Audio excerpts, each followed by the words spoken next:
Welcome back to ScaleSpeedworks. My name's Mike. Thanks for joining me today. I wanted to provide a brief introduction for this new segment on my channel and talk a little bit about where this idea came from. When I began organizing my model car collection, I came across some older kits which, after I thought about it, have never been and may never be reissued. You could say that many of these kits, just like their one-to-one counterparts, have been forgotten about. My criteria for featuring kits in this segment are that the kit must be at least 15 years old and has not been reissued, reboxed, retooled, or produced by another manufacturer. And when I say that, the 1971 Plymouth Roadrunner / GTX comes to mind. Even though an annual kit was produced by MPC, Monogram and later Revell produced a similar kit still available today. The kits I have been featuring and will be featuring are mostly from North American kit manufacturers such as AMT, MPC, Revell, and Monogram. These kits aren't necessarily valuable, rare, or highly sought after.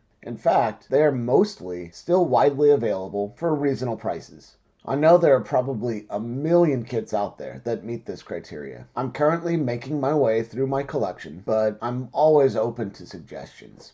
Are there any specific kits out there you'd like to see me cover? While reviewing these kits, I will do my best to cover the history and background of the car, the history of the kit, and provide an open box review. I will also do my best to be as accurate as possible, but lacking first-hand knowledge in most cases, I'm reliant upon my source material for accuracy. So, having laid out the criteria for my reviews and already having covered a few kits, all of them AMT kits, completely by coincidence, let me know what you think about this segment. Do you find the background and history useful, interesting, distracting, and are the kits themselves, so far anyway, worthwhile reviewing? Let me know what you think. I've been trying, successfully so far, to publish one review a week, usually around 5 p.m. West Coast time on Sundays. And for those of you across the pond, that's -8 hours Greenwich Mean Time. I'm trying to keep the videos informative and limit them to around 10 minutes long. I can't begin to express my appreciation for all of my subscribers and for everyone who likes, comments, and shares my videos. Your support is truly appreciated.